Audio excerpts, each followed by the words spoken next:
Ontem você viu aqui no Record News Rural que o agronegócio brasileiro empregou 28,58 milhões de pessoas no terceiro trimestre de 2025, ou seja, um aumento de 2% ou de quase 569 mil pessoas frente ao mesmo período de 2024, conforme levantamentos do Centro de Estudos Avançados em Economia Aplicada, em parceria com a Confederação da Agricultura e Pecuária do Brasil. Este é o maior contingente registrado para um trimestre de toda a série histórica que começou em 2012.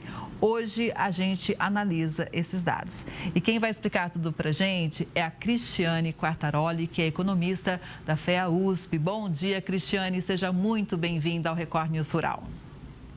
Olá, Kelly. Bom dia a todos. Olha, um dado muito importante, né? Porque realmente foi um recorde. O que justifica esse número, hein? Olha, Kelly, a gente teve um ano bastante positivo o ano de 2025, ele foi muito positivo para o agronegócio aqui no Brasil, né? Os dados do PIB refletiram isso e claro que isso acabou se refletindo também nos indicadores de emprego do setor. Como você bem mencionou, né? Teve um crescimento forte nesse trimestre. Isso mostra que o setor ele tem apresentado um dinamismo superior à média nacional, né? Sustentado aí pelo aumento da produção da agroindústria e dos serviços que também estão ligados à questão da agropecuária e do campo. Cristiane, e quando a gente olha, por exemplo, a geração de empregos do setor agro, comparando com o Brasil de uma forma geral?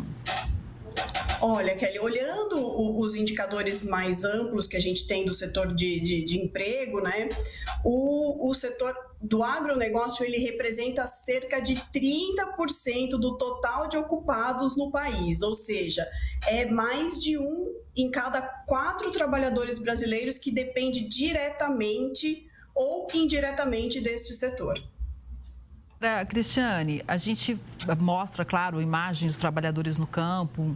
Obviamente, da porteira para dentro, tem muita mão de obra que é necessária, porém, as agroindústrias vêm demandando cada vez mais.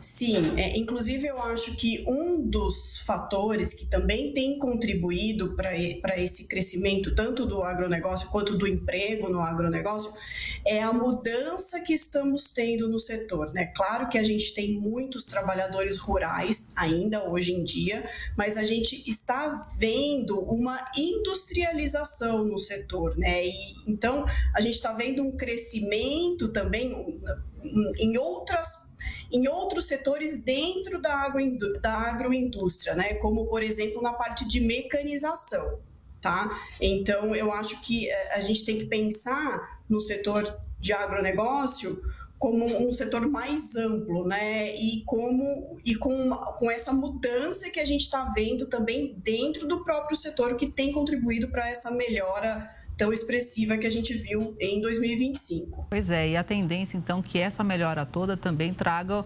uma melhor remuneração, Cristiane. Sim, a gente viu isso, né, nos dados da CPEA, né, numa pesquisa que a Exalc publicou, o rendimento médio aumentou um pouco também dos trabalhadores, segundo essa pesquisa. Comparando com os outros setores, a gente viu esse aumento do rendimento médio em outros setores também, por conta da conjuntura econômica que a gente teve, né? A gente teve uma queda de inflação, então tudo isso favoreceu também para esse comportamento de melhora no rendimento médio. Mas é importante destacar essa melhora também para o setor agropecuário. Pois é, e é uma melhora fundamental até para manter esse trabalhador no campo, porque, Cristiane, várias vezes aqui no Record News Rural, vários segmentos do agro já relataram muitas vezes dificuldade de contratação. Então, essa remuneração maior, ela é fundamental até para incentivar que as pessoas continuem no setor. Sim, exatamente. Quando você tem uma melhora na remuneração, tende atrair mais trabalhadores e a conter também trabalhadores que pensariam em mudar para algum outro setor por conta dessa melhora no perfil do rendimento. Pois é, agora da porteira para dentro, quando a gente faz esse recorte do período, também houve um aumento do contingente de 0,7%. Isso é importante também porque é um dado concreto em relação à nossa pecuária e agricultura. Uhum. Você comentou sobre a pecuária, né? A pecuária foi um dos setores que mais cresceu no ano passado, né? A gente teve um crescimento forte, então a gente teve essa retenção bastante evidente no setor da pecuária. Então, de certa forma, a gente percebe que o setor ele tem se tornado mais formal e mais qualificado, né? Como eu mencionei lá atrás, na questão de melhora de tecnologia, de mecanização. Então, tudo isso tem trazido um ambiente um pouco mais formal do que era no passado para o setor agropecuário. Isso tem contribuído também para essa retenção que a gente tem visto do número de trabalhadores no setor agropecuário. Pois é, e obviamente tudo começa no agro, né? Eu falo, se a gente usa uma roupa de algodão, saiu do campo, tudo que a gente consome, então tem tudo na verdade sai do nosso agro para a indústria. A gente pode dizer então que existe um efeito cascata, ou seja, mais gente trabalhando, mais gente produzindo e isso beneficia obviamente a indústria de vários setores? Acredito que sim, né? A nossa economia ela está totalmente interligada e, como você bem mencionou, tudo começa no agro. De fato, é um setor muito importante para a economia brasileira e ele está totalmente interligado com outros setores, né? Indústria, transporte, alimentos, enfim. Então, no fim do dia, eu acho que a gente tem... o agronegócio ele continua sendo um dos principais setores da nossa economia e também um dos principais geradores de emprego do Brasil e eu arrisco dizer que as perspectivas elas continuam positivas, impulsionadas aí pela competitividade que a gente tem no setor. Até pela demanda global, o Brasil ele é um exportador importante de matéria-prima, de commodities que estão totalmente ligadas aí ao setor agropecuário e também por essa expansão na cadeia da agroindústria. Então, a gente tem um cenário bastante favorável para o setor. Olhando então para frente, Cristiane, porque quando a gente fala em competitividade, a gente tem que pensar em eficiência no campo, né? Na verdade, em todos os setores da cadeia, inclusive com mais tecnologia. A gente pode dizer que esse perfil do trabalhador também está mudando? Eu acredito que sim, a gente já viu isso, né, nessa pesquisa recente que saiu, que já está havendo uma mudança no perfil do empregado, né, do setor agropecuário. O setor agropecuário está demandando um perfil um pouco mais formal, até por conta desse aumento dessa tecnologia no setor, e isso tende inclusive a contribuir para que as remunerações sejam também melhores no futuro. Tá, então, para a gente ampliar um pouquinho a análise, Cristiane, quando a gente olha de uma forma mais abrangente, o que esperar, hein, pela frente?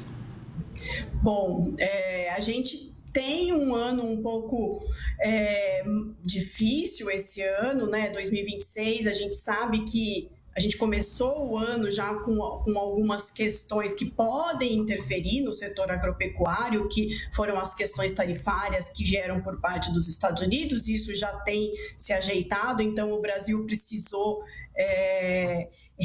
readequar a sua cadeia, né, para onde exportar, de onde importar por conta dessas tarifas, isso tem se ajeitado. Mas foi um evento importante que aconteceu esse ano e que trouxe um pouco de incerteza.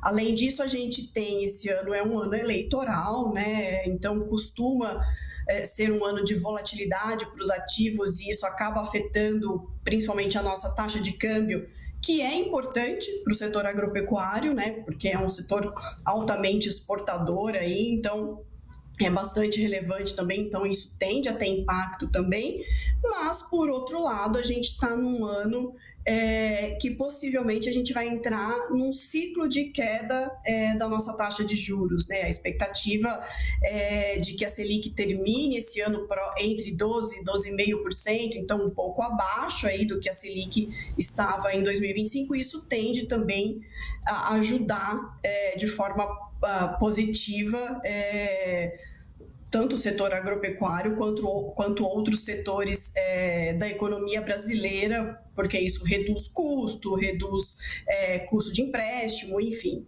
Então, acho que quando a gente olha para a macroeconomia como um todo, o cenário está a perspectiva é mais positiva, e isso tende a se refletir também para o setor agropecuário aqui no Brasil. Pois é, são vários fatores que pesam ali na hora do produtor rural fechar as contas, né? E a gente nem está falando ainda dos riscos de doenças, de pragas, manejo de plantação, desafios climáticos, em tudo isso ainda envolve a contratação de pessoal. Cristiane, acho bacana a gente trazer aqui para a nossa análise um ponto também importante que diz respeito à sucessão familiar das propriedades, ou seja, as novas gerações assumindo ali o comando dos negócios, e essa nova geração muitas vezes ela é mais ligada à tecnologia. Né? Ela traz inovação, que muitas vezes tinha uma certa resistência entre os mais velhos, e essa nova geração ela já chega com novidade. Essa tecnologia trazida também por novos gestores ajuda, de alguma forma, a manter mais mão de obra no campo, incentiva, de repente, os mais jovens a ficarem no campo, a ficarem no setor do agronegócio? Qual que é a sua visão sobre isso? Olha, são muitas variáveis, né? Então, claro que toda modernização e evolução, isso tende a ajudar os setores, né? Eu acho que o principal desafio, quando a gente pensa nessa questão, é garantir a qualificação dessa mão de obra, né? Para que ela consiga acompanhar essa transformação tecnológica que a gente está tendo na agropecuária e em vários outros setores aqui no Brasil. O agronegócio está cada vez mais sofisticado, a gente tem visto isso, tem percebido isso, e exige, claro, profissionais mais bem preparados. Então, na minha visão, investir em educação, capacitação e inovação vai ser essencial para sustentar esse crescimento da agropecuária e aumentar a produtividade do setor no longo prazo. Pois é, e essa qualificação, ela pode, inclusive, fazer toda a diferença quando a gente olha para o trabalhador, para evitar que ele fique, às vezes, aquela janela, né, de entre safras sem o trabalho. Quanto mais qualificação, né, ele pode, de repente, ficar mais tempo no campo? Com certeza, com certeza. A tendência deveria ser essa. Agora, Cristiane, a gente teve aqui um recorde, né? Um momento muito importante. Olha só, eu vou mencionar novamente, essa série começou o levantamento lá em 2012. Será que em 2026 a gente vai ter um outro recorde?